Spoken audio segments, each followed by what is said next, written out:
You're listening to the Whole Church Podcast, a proud member of the Anazal Podcast Network. Our efforts to educate and unite the church are made possible thanks to our sponsors on Patreon, Captivate, and Apple Podcast. You could join them on one of those networks, or you can support the show by making a one-time tip on our Captivate website down below in the show's description. James 1, verses 5 through 8 in the Christian Standard Bible. Now, if any of you lacks wisdom, he should ask God, who gives to all generously and ungrudgingly, and it will be given to him. But let him ask in faith without doubting. For the doubter is like the surging sea, driven and tossed by the wind. That person should not expect to receive anything from the Lord, being double-minded and unstable in all his ways. Here, James is in the middle of writing about trials that everyone must face in life. He writes that we need to turn to God for wisdom in our trials, and that our trials are going to help build our faith. After this verse, James even warns the reader not to attribute any temptations that they face to God. So this verse seems to condemn having doubts in our struggles. Joe Day, do you think the author's intent is truly to tell the readers to continue on to what's next without any doubts at all? No, I don't. I don't think that it's explicitly saying that that doubts are bad, just that endurance matters more.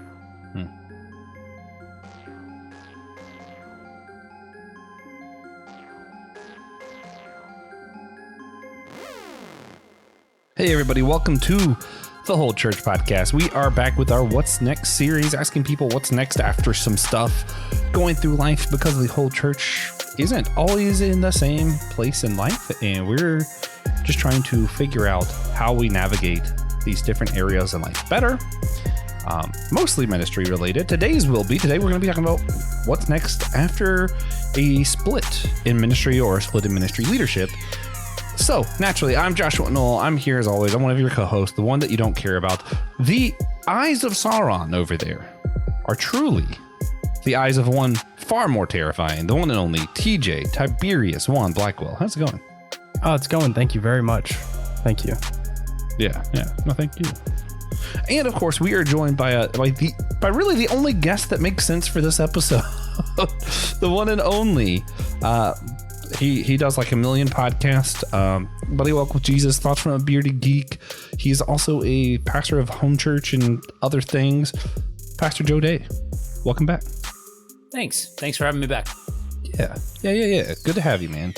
Of course. And you should really check us out on the Anazal Ministry Podcast Network. The website link is below. And you ever been in public and thought like, man, I really wish I could help the whole church and start uniting these people? Well, there's a way. It's natural, it's easy, and it requires a small sort of donation to our merch website. You wear the shirt and it's a great icebreaker, and like, hey, what is that logo? And you're like, well, let me tell you. Yeah. Also coffee mug, but I feel like you're less frequently out in public with a coffee mug. Yeah. Almost never. Yeah. But maybe, I don't know. Anyway, with that said, as everyone knows, I have a favorite form of unity, and it is the holy sacrament of silliness.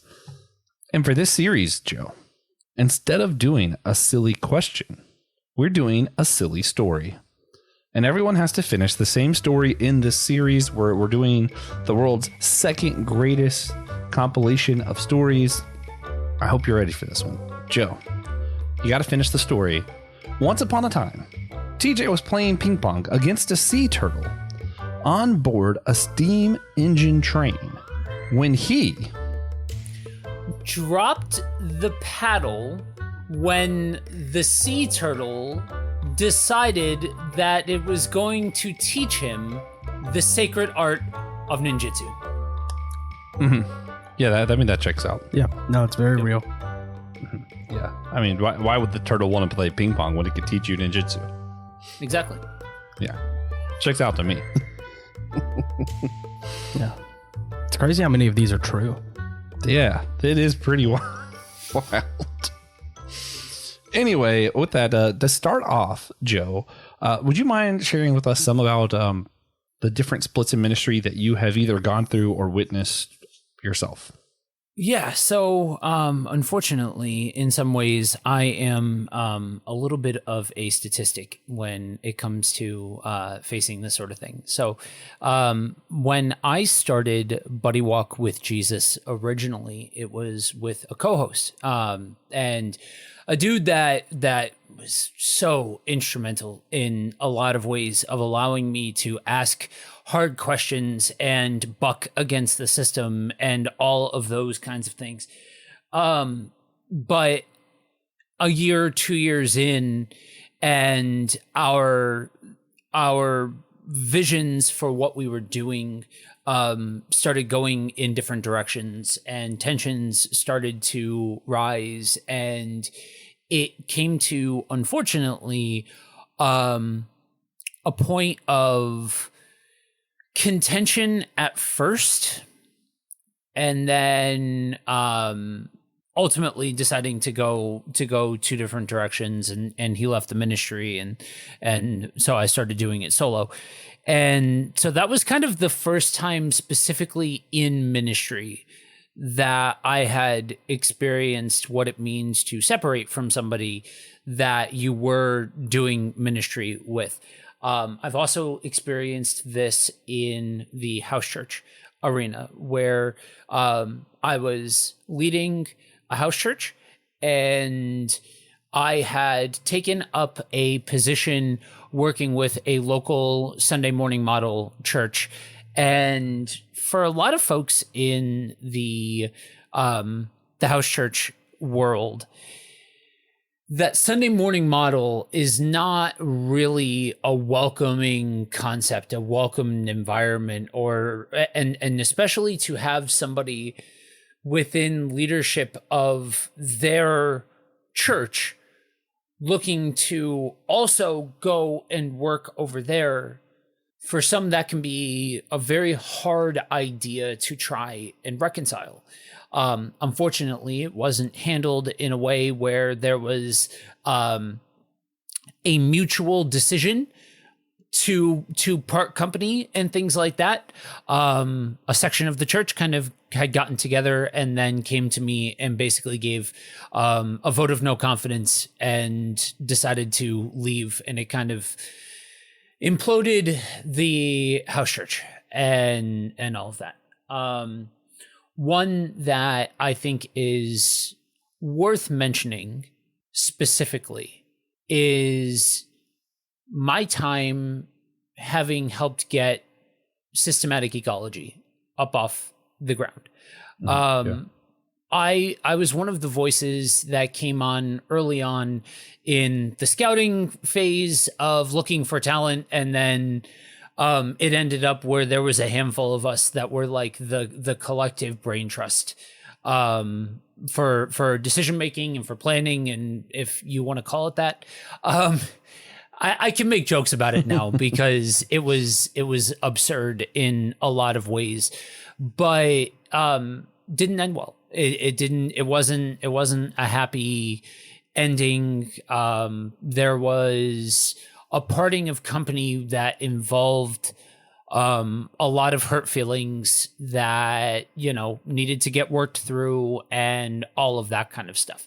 So those are just, those are some of the high points that I can point to of situations. Each one was unique kind of in its own way. And each one served as a specific catalyst for some sort of lesson or some sort of growth to come out of it. But I'm sure that's part of the conversation that we'll get to.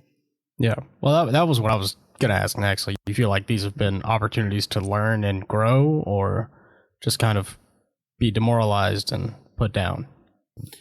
I think it depends on when you ask me as to what was actually happening. I think at any point I would give you a nice answer that says, you lose, or whenever you take an L in life, you can learn a lesson and all of that sort of jazz. But you have to ask the question, what are you saying versus what are you living? Like, what are you actually experiencing? And at each one of them had a period of looking around at the wreckage and the rubble and having some kind of reaction to it. Now, I'll be the first one to admit, I used to live by the motto of may the light from the burning bridges light your path. That was, I didn't necessarily care about wreckage or the things that were left behind from any parting of companies. And that was something that was left over from my time pre-Christ. And definitely, without me making a cognizant choice, bled through into my time since having my come to Jesus moment, because it turns out that the mess and nonsense that you have before becoming a Christian, if you don't address any of that, you just kind of carry that stuff into your time as a Christian. And so for me, there had to be a process, there had to be time, there had to be other people coming into my life and breaking the paradigm that I had built to be able to see the wide angle view of the radical choice. And we're all geeks here, right? So in the immortal words of the great philosopher, I think Harvey Dent, Batman Begins fans don't come too hard for me, but I think it was Harvey Dent that said, you either die a hero or you live long enough to see yourself to become the villain. And for any one of those situations, for any one of those instances that I pointed to, there is a version of that story that has me as the villain, just like there's a version of that story that had the ringleader for the group that broke off from the house church as the villain, or Edgar, my old broadcast partner, as the villain, or Josh here as the villain. Likewise, there's a version of every single one of those where I'm the villain. And that forced me to be analytical about the entirety of the situation. And that was where I could start to process things in a way that allowed for growth and allowed for a deeper understanding of me, of, why did I react that way? Why did I think that way? Why did I bring what I brought to the situation? And likewise, why did it go down the way that it went down? Because it always takes two to tango. You can't take all of the responsibility on yourself. Likewise, you can't throw your hands up and say, I did absolutely nothing to influence this situation and it's all on somebody else. Yeah. I was going to mention, in case people didn't know, when you said SG, that's the other podcast that we were/are all a part of. This is the Geek podcast that TJ and I are still hosts on. Joe is still pretty heavily involved in some different ways now. But I think it was about a year after that where we didn't really see Joe on the show because of what all happened between us. We don't need to get into the details, just kind of letting people know enough, I guess. Yeah. I kind of wanted to see, TJ, have you ever been at a church or anything where there was like a split in the ministry or the leadership or anything? Not a split so much as more of a, I've seen people leave churches for various reasons, but not congregation wise. Everyone started sitting on one side of the gym or anything like that. Yeah. I had a unique experience myself when I was in Wilmington, when I went to college. The first church I went to, there was a few different churches I was involved in while I was there, but the first one I went to was an Assemblies of God. And me being me, don't ask any questions. They're Pentecostal. I'm Pentecostal. I show up at the door because it's walking distance from the school and I don't have a car. Yeah. So I show up. I had a good time. I liked all the people. And it wasn't until probably a month or two in that I found out I showed up like weeks after their pastor was basically kicked out and replaced with a new pastor, and it had to do something with financial stuff. I'm not sure what the details are, so I'm not going to say them because I'm not 100% certain, and don't want to gossip. But because of whatever happened, eventually, while I was there, the old pastor came back. So then everybody with the new pastor left to get a new building. And then the new guy came into the old church, and it was like a true split where half of the people went with the new pastor, and then half of them went with the guy who left and came back. And it was messy, especially because I was the children's pastor at the time. And I was like, I don't know where I'm supposed to go. I have literally no dog in this race. Like, I don't know I don't know this old guy. So I'll chime in here because before I even became a Christian, I experienced a church split, like you were talking about, Josh.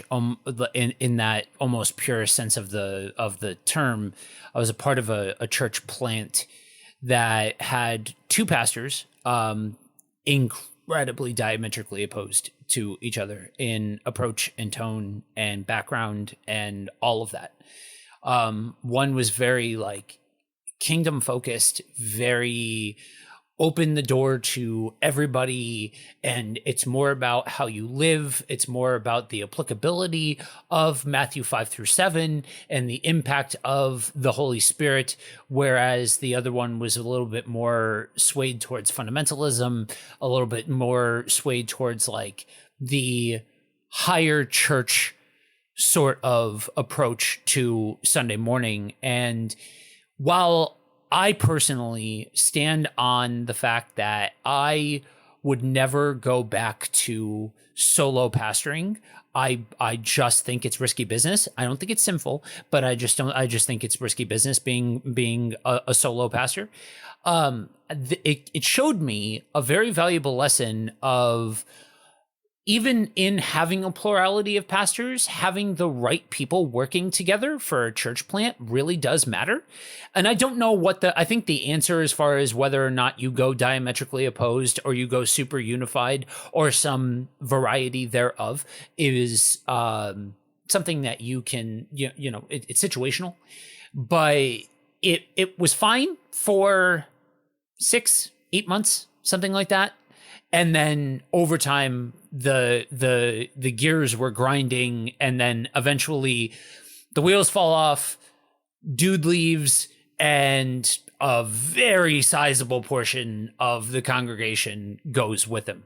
And unfortunately, it wasn't even to like go start another church, because like neither pastor was necessarily like heretical from what I remember. I'm trying to retrofit what I understand now of theology back then. So who knows?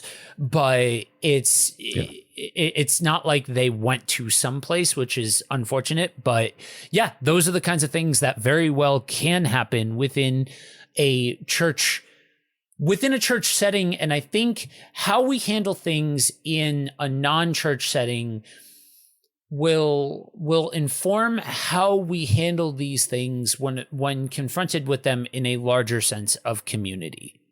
Yeah. So we're definitely going to talk more about splitting in just a minute, but just for a little background, if this is the first time you're hearing this, series or the show, welcome. But this is our What's Next series. We started it as a bit of a joke because we were running out of ideas for the show, and we're just kind of fooling around, asking guests what we should do next on our podcast. And we've talked to people from all kinds of denominations, backgrounds, traditions. You name them, we've spoken to somebody who we could find a picture with, like 7 pictures away. Have you guys seen that? That's crazy. What? But every person can be linked to another person in 7 photos or less. Yeah, 7 degrees of Kevin Bacon. Like, there's a couple of ways that it gets talked about. Yeah, it's wild. So, Joe Day, what do you think we should do next on the show? I think you should survey as many people as you can and just get the variety of different takes on what people think the end of the world is going to be like. Yeah, that does sound like a fun one. We probably will do that. Eschatology long series project sounds though. fun. Yeah. So, with that being said, another thing we're doing on this series is we're playing First Thoughts. So, Joe, I need you to pick a number between 1 and 26. 17. 17, all right. I'm going to give you that many words from our list in a random order. And I need you to tell us the first thing that comes to your mind when you hear that word. Are you ready? So by 17, I meant 3. No, I'm playing. Good. All right. Beowulf. Book. Jack. Car. Poetry. In motion. It can be more than one word or phrase. It's just whatever your first thought is. So, inerrant. False. Animation. Aladdin. Panda. Bear. Money. Is the root of... No, I'm playing. Presidents. Politics. Waste of time. Dragon. Slayer. Marvel. DC. Eucharist. Holy. Banana. Peanut butter. Podcast. The best way to convey thoughts in the modern context. What about trumpet? It makes me think of those things, crumpets, the little snack cakes from back in the day. Okay. All right. Imago Dei. Image bearers. Bassett. Hounds. Hanukkah. I want to experience the celebration. What about Jesus? I would love to sit down and experience a meal that he specifically cooked, because something tells me that dude knew how to cook. Had to. Platypus? Ridiculous. Fair. Zoo. Tigers. All right. I feel like I've lost count, but I'm pretty sure how on earth are you that counting? was 16. Pretty sure that was 16. Okay. So, for our last one, we're going to go with atonement. Christus Victor. All right. I just want to point out, to be unhelpful for everyone, it didn't say what he believes, just his first thought. He didn't finish that thought. It could be Christus Victor is awful. You'll never know until you go over to BuddyWalk with Jesus and listen to him talk about atonements on his own podcast. Yep. There we go. That's the lure. That's the beauty of it. Because a lot of times your first thought about something is what you hate the most. What you don't like. Yeah. Yeah. Yeah. Maybe he despises peanut butter too. We don't. Quite possible. I think you might. I know a few different people, like chefs, who have learned to just not like peanut butter for different reasons that I've talked to. But that's a different conversation for another day. Yeah. But anyway, Joe, back to the actual subject at hand. What do you think are some of the most common reasons for a split in ministry? So I think, unfortunately, the reason for the actual split tends to come down to a lack of communication on one side, or just a separation of ideals on the other side. Like, that's talking to the point of, like, we have gone through, these are where we differ, this is how we see things differently, and at this point we have decided that the best course of action is to part company and go different ways. That tends to be the point where that line is drawn. Is it's either people are not communicating with each other, or you've realized that your vision is just simply too unreconcilably different than the other person's, that it's no longer effective to be working together. There's a lot of road that leads to that you could get into, what leads to the point of saying we must part company. This cannot go on any longer. But that, in my experience, is a different part of the journey than the actual thing that leads to making the decision to cut, because your mileage may vary on how much of a runway that you have before realizing it's time. The time has come. Like I point to Edgar, and I think Edgar and I both, if we would be honest about it, I think we were outgrowing each other for a while before we finally made the decision, and that moment happened. Whereas if you look at something like SG, it was a lot faster paced. Even if there was a lot of runway, it was more explosive, I think, is a better way of putting it than necessarily faster paced. One of the things that I've heard recently that really has given me new lyrics to processing what leads to this kind of separation, what leads to such a difference of opinion that you cannot work together. And I heard somebody put it in terms of the restaurant business. So for those of you that don't know, I spent well over a decade running kitchens all over the country.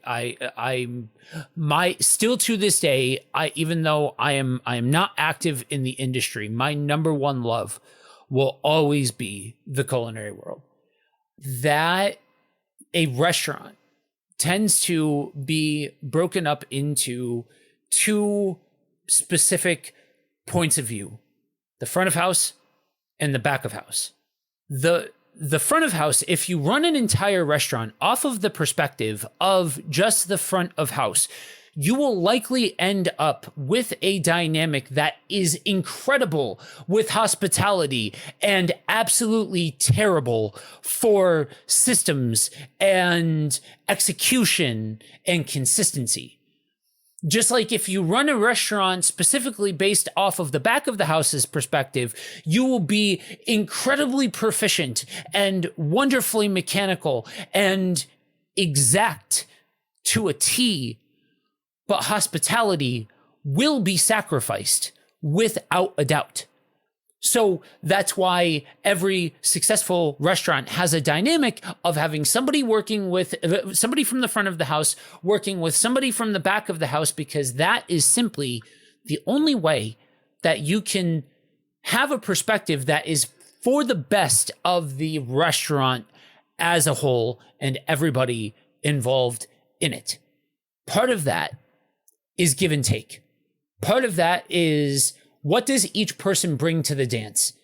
What does each person bring good? What are the strengths that each person involved that's working together can bring to the table? What are the weaknesses, and what are you going to do with those weaknesses? Because I think for every implosion that we see in some form or fashion, 52 different flavors. Guys, it's like Burger King in here. You can have it your way, customize the whole 9 yards. When it comes to how does it actually look? What does it actually look like? What does it actually play out like? There tends to be some breakdown in the variety of perspectives being able to come together and give and take and collaborate to be able to work together for the benefit of everybody. And in the world of ministry, it tends to be high emotion. It tends to bring people with high emotions and a lot of opinions. I can point to any one of those situations and say, these are the positives that I brought to those dynamics, and the things that I can say I am inherently really, really good at. But I can also point to, in any one of those situations, this is where my baggage came along with it. This is where I dropped the ball. This is where I could have done things differently. And so when you look at the full paradigm of it, you realize just how very real it is to say it always takes two to tango. Mm-hmm. So in your experience, and if anyone is going to open that back of house only restaurant, let me know. That sounds great. But yeah, I'm down. If in your experience, what impact have the splits had on, the congregations they're affecting? Like what happens to the leaders and the followers? There tends to be a heightened sense of turmoil that can come out of situations like this, because inherently in the West, we put a lot of trust in the pastor, and we associate a lot of we associate a lot of responsibility and emotion and reliance, both good and bad, on this one central figure or these figures in plurality.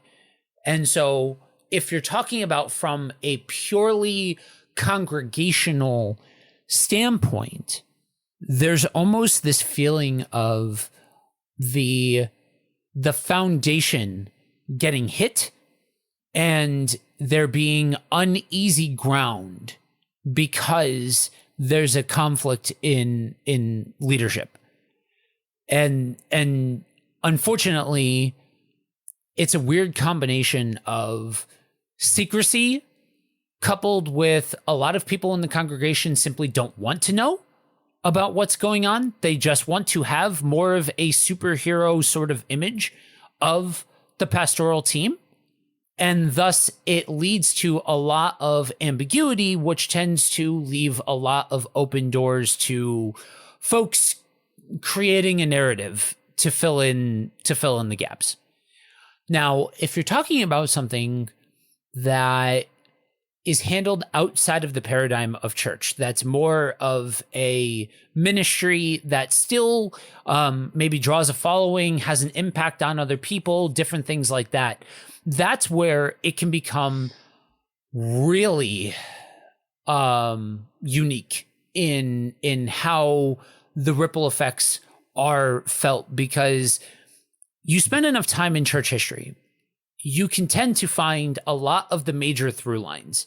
The unique nature of it is still there, but there are through lines of, super conservative churches, super liberal churches, super open churches, super closed off churches, churches in the city, churches in the country, you can tend to find a consistency in how some of that can play out. With ministries that are not specifically churches, that's where I would almost wager that more of the impact is felt on the people that are acting within the ministry rather than the people that are affected within the ministry. And there can be a lot of things that spiral out of that when you start to talk about the mental health of it all, how a person that's involved in the split at ground zero handles it, and how do you move forward from there? Right. So how can we help with the healing process when these splits happen? Define we. Every man listening, every person who cares. Understand that in every single dynamic, it is a collection of human beings that have come together for a central mission and vision. That nobody is a superhero. And even though they are a leader, and especially even if they are a pastor, priest, preacher, father, padre, whatever you want to call it, it all rings true that it is flesh and blood people that are engaging with a role and a responsibility. And oftentimes one that has far too many responsibilities attached to it than it actually should. Because that's its own conversation. That priest, pastor, padre, whatever, tends to be a catch-all phrase for a whole lot of what should be separate roles and functions within a church. So if we can understand that the people in the front of the room, the people, quote unquote, in charge, are flesh bags too, are subject to the life of the carbon-based life form, hopefully then that has a ripple effect on understanding that there is such a measure of grace that we need to have with each other in order to have actual cooperative collaboration. there has to be such an unreasonable level of hospitality, charity, and grace that is given to each other in order to accept the fact that it is simply a matter of time until the wheels go off the tracks. It's not about not allowing the wheels to go off the tracks. It's about how do you correct once the wheels have come off the tracks? Because humans are going to drop the ball. Now, how do you respond to humans dropping the ball?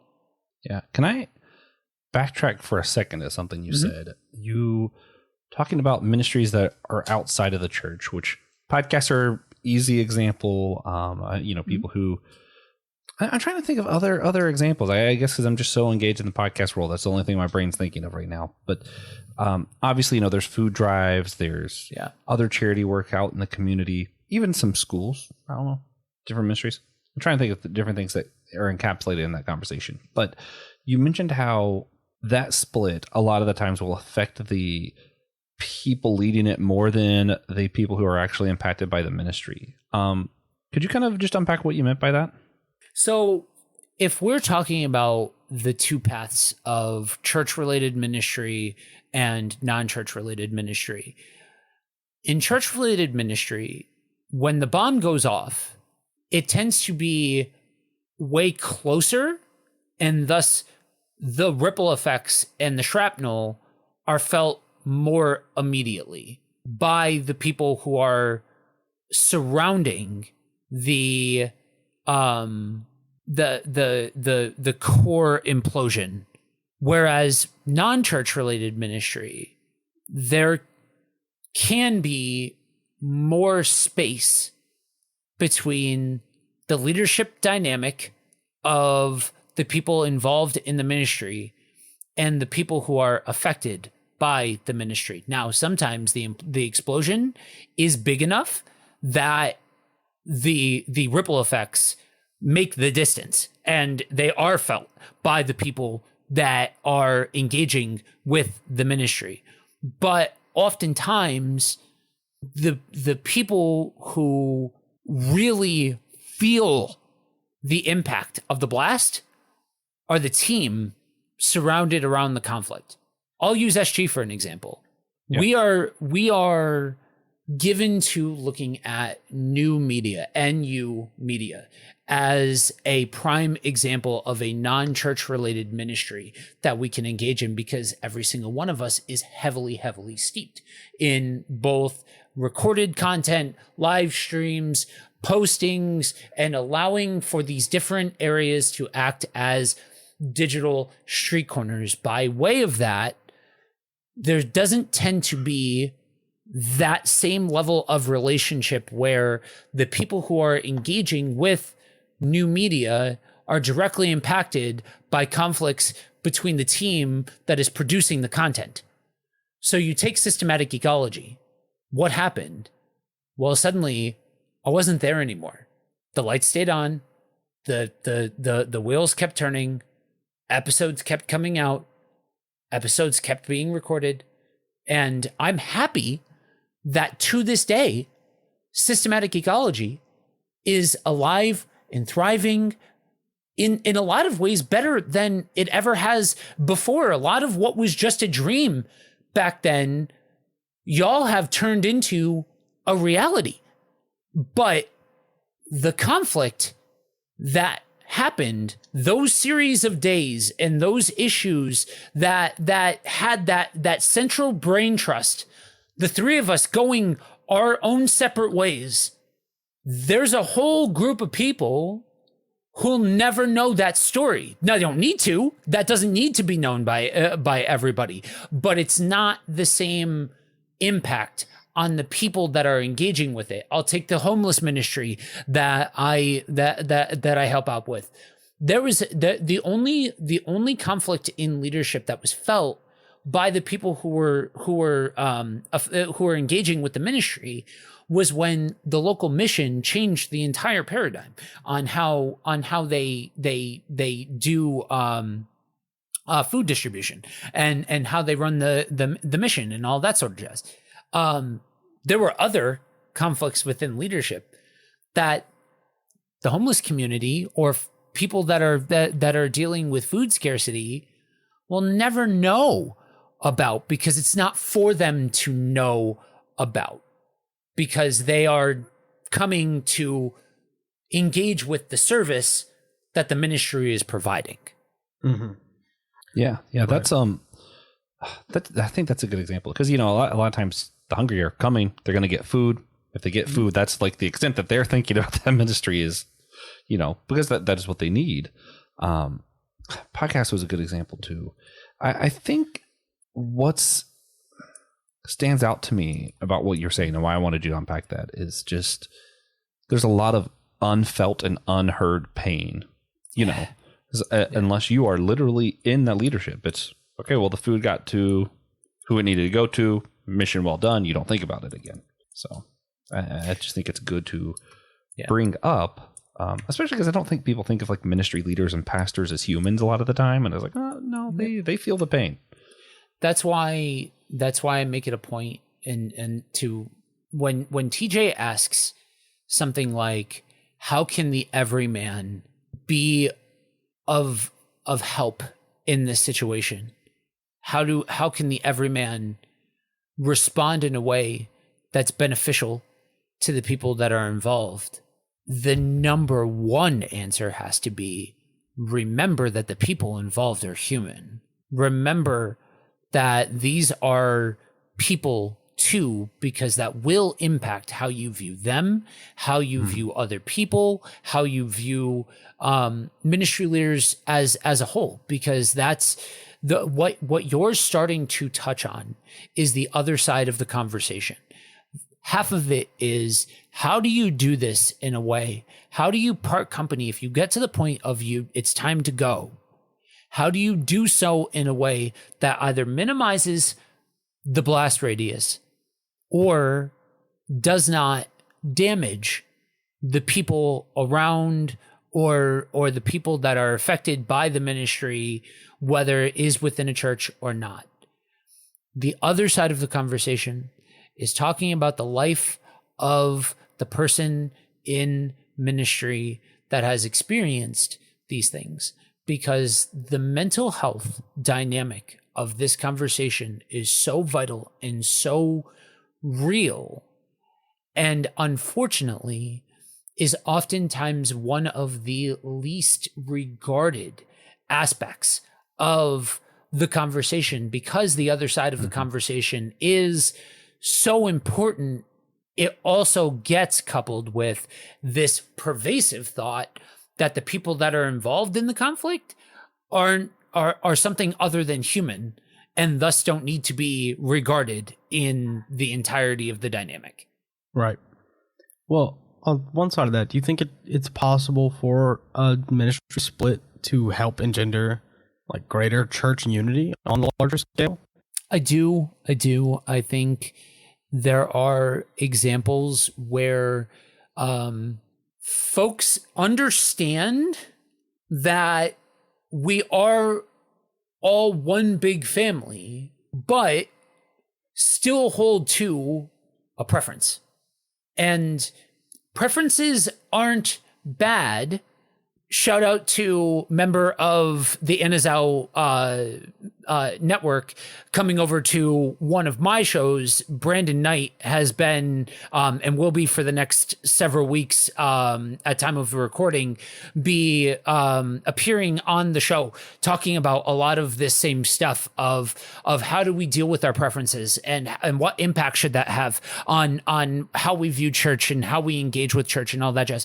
But there's not a problem with preference so long as there's still a cooperation between preferences that supersedes the differences of those preferences. Because if this group over here, we're still connected, right? But this group over here elects to do business in a certain kind of way, and they are flourishing and everything is sunshine and rainbows because the people involved feel the freedom to be able to express themselves in the way that collectively is acceptable and is the status quo, that's a beautiful thing. Just like if this group over here feels the need or feels the preference to do things their own way, again, cooperation, but still has that freedom to express themselves just different.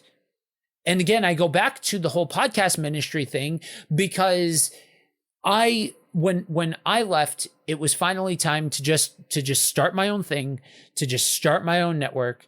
And I'm very happy to say that there are tons of examples of cooperation between our two groups, and the relationship between the two groups is stronger than ever.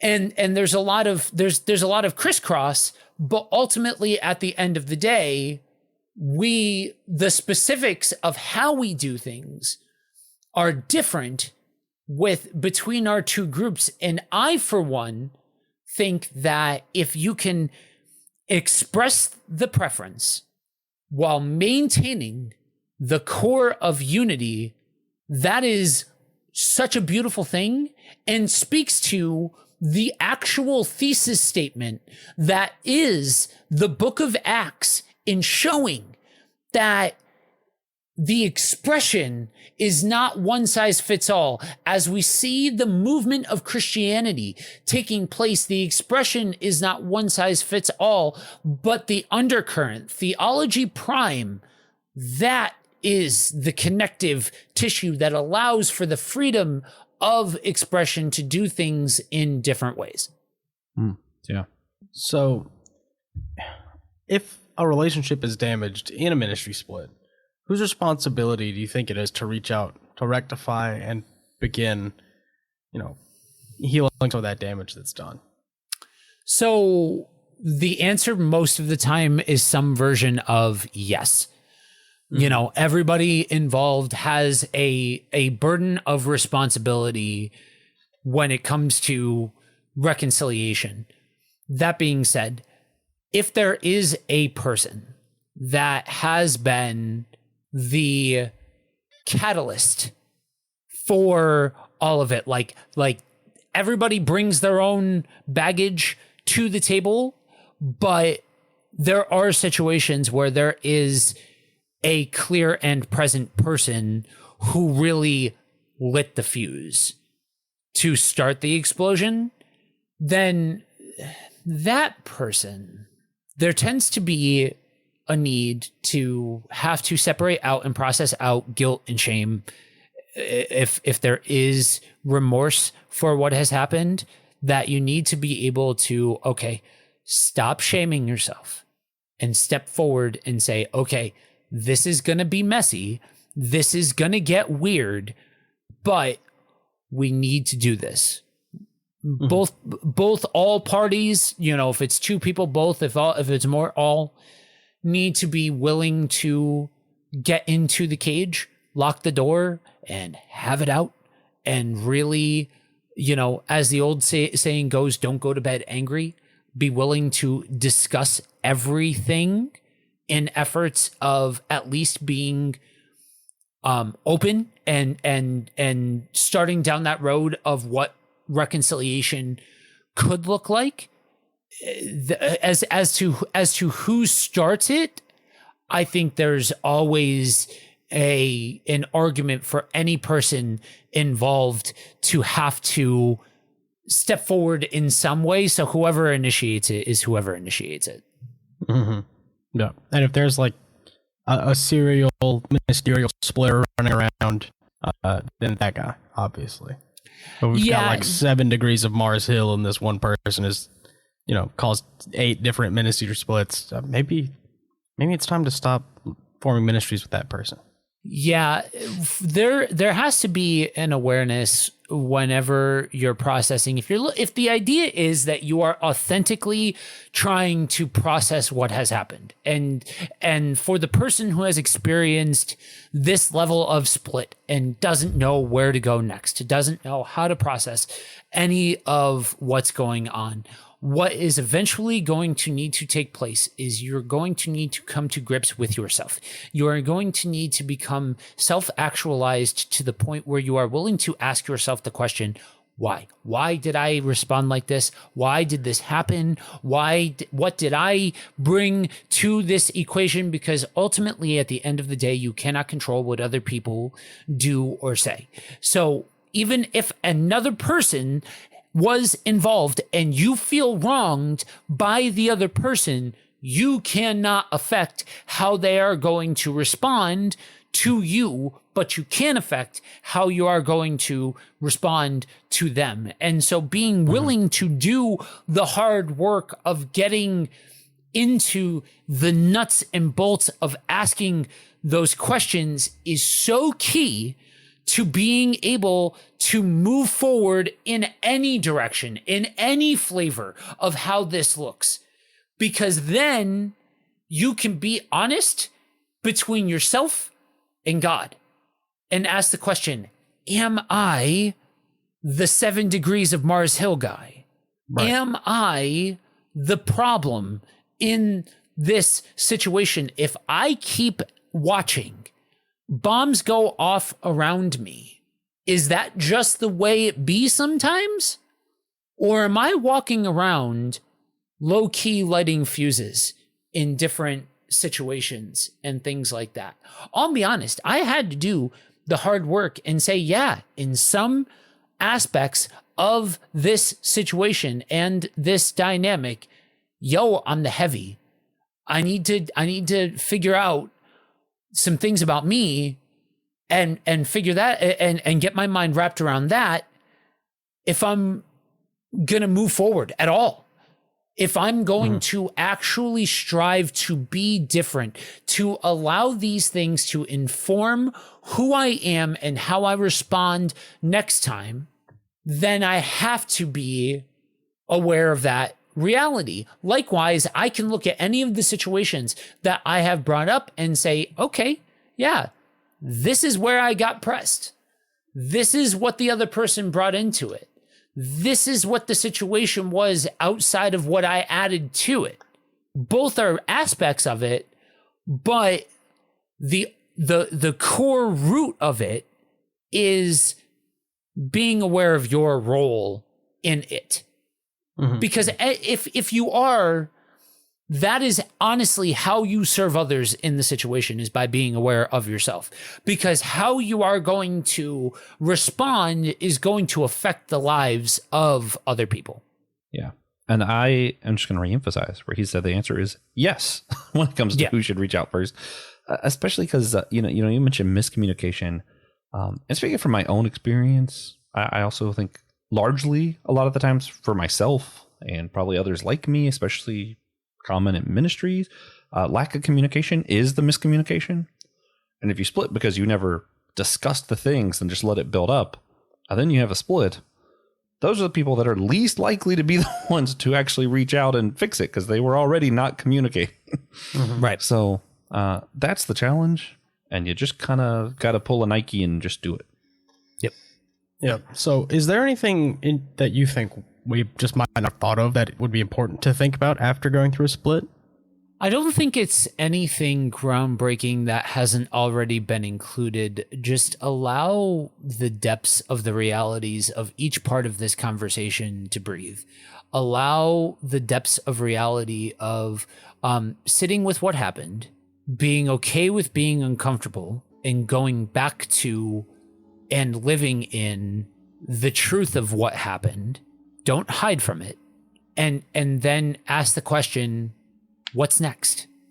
You see what I did there?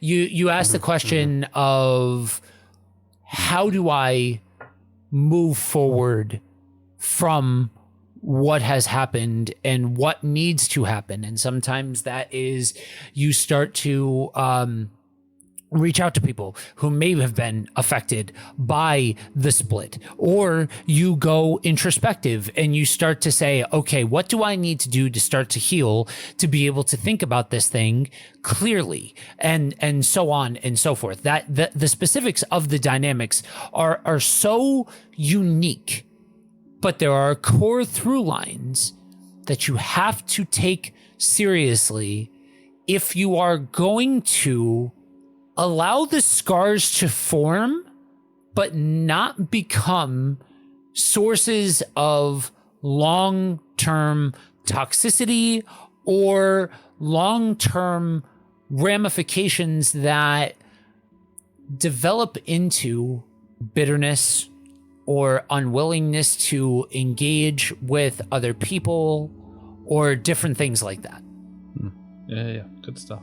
Well, Joe, as you know, one thing we like to do at the end of our show is just to ask our guest for a practical action, something tangible our listeners could go do now that would help better engender church unity. And after a talk like today, it's a topic that, this is something we greatly strive for, and sometimes it can be more challenging than others. But what's something practical you think our listeners could go do right now that would help better engender unity? You gotta go and listen, and not listen to respond, but actually listen.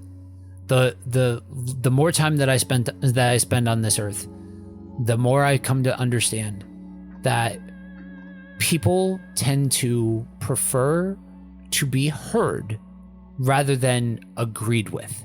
And if we could have engagements, even engagements that do not result in everybody agrees about all things, that involve a baseline of people being heard, then we can step forward in any context with the ability to allow for situations to quickly get disarmed, and the heightened emotion of an initial conflict or a heightened emotion of an expected outcome or a conflict in perspective or a mismatch in language, a lot of these things will at least become immediately manageable if everybody involved just feels like they're being heard. Mm-hmm. So what happens if we all start listening to learn instead of listening to speak? What changes? Honestly, hopefully our perspective. Hopefully we understand that the world is a lot bigger than the way that we see it. And it allows us the opportunity to be able to look at the world around us from a fuller point of view that gives the room for considering not just our preferences, but how our preferences affect other people, or how our words affect other people, or what other people think in specific situations. Right. So, before we wrap up, we like to do a little thing. We make everyone share, well, we ask them to. It's not mandatory, I guess, but it is because I'm asking so nicely for you to share a moment where you saw God recently, whether it was a blessing, a challenge, a moment of worship. I always make Josh go first to give the rest of us time to think. So, Josh, do you have a God moment for us this week? Yeah. I was trying to remember because I had one last week that I didn't use because we didn't record last week. But I can't remember what it was. But it was a good one. TJ, could you go and then give me a minute? You're not living up to your reputation here. I know, it's bad. But yeah, no, I can. So for me, it's time of recording. Labor Day was yesterday. So special to me to be able to take a break from everything. And when I say that, I did work yesterday because we work in a restaurant. But slow everything down a little bit and get with your family and just take a moment to realize how God is working in each and every one of their lives. Because every person you know is their own person. And life is constantly changing for everybody. I still don't remember what mine last week was going to be. But this week, and I should have gone first because TJ was way better than mine. Mine's just going to be, turns out this year we had really high expectations for my college football team, and they suck. And it's been 2 really, really bad games. And there's always that God moment of being challenged of like, hey, there's literally no reason this should affect my day at all other than, darn, been cool if we won, you know? So just kind of remembering to put the main things, and not to get too upset about little stuff that literally just doesn't matter. I would like to take part of what TJ said and just so that way it gives light to what Josh said. He's talking about how his team is done, and at time of recording, it is just coming off of Labor Day. So like college football season is like, I don't know, a week old, but yeah, it's already. No, that's actually just how it works though. Yeah. So my God moment recently, I teach one of the many things that I do, and I taught a class on essentially hermeneutics, and I had a student who was older and kind of coming out of a particular model of biblical interpretation and all that jazz. And culturally, there were a lot of reasons why we might not have connected the way that we did. And to look at what God was able to do with such an odd couple pairing between he and I was just so cool to take in and to be involved with. Yeah, I'm glad he went last. He had the church unity God moment. Like that's like the golden ticket. Yeah, those are the best ones. I think we don't rank them publicly, but that was a private list. Yeah. So if you like this episode, if you hated this episode, please consider sharing it with a friend, an enemy, your cousin, whatever you have in your life. Share with everybody. If you would like a stack of business cards for the Whole Church podcast, let us know. We can send you that if you promise to hand them. Shut up. We can get all those handed out. Get in the Discord server with us. Get on our notes. It was, it's fun. It's a fun time. You get to bug us. Yeah. Also, check out the Amazon Ministries Podcast Network. We got a lot of new shows coming up, so check out the Kung Fu Pizza Party with Brandon Knight, and we also have a kind of a mosh posh. We're not even sure who's hosting it, but it'll be out by the time this comes out, I think. Yeah. Anyway, Some Joyful Noises. So, music podcast with no rhyme, rhythm, or reason. Yeah, it'll be great. Yeah, 3 things that you famously do not need for music. We hope you enjoyed the show. Next week, we're going to have on Pastor Will Rose to discuss what we should do after finding normalcy in our chaotic times. Then we're going to do an outro episode reviewing this series before taking a week off, as we are wont to do after a series, and doing a crossover episode with Systematic Geekology to discuss the MCU after Endgame. And finally, at the end of season 1... Oh yeah, big things coming up. But at the end of season 1, Francis Chan is going to be on the show. Whoa! He doesn't know. That's already. Yeah. Wow. It might even be a Francis Chan from another dimension. King Dynasty. Yeah. We'll see what happens. Yeah, I hope so. Yeah.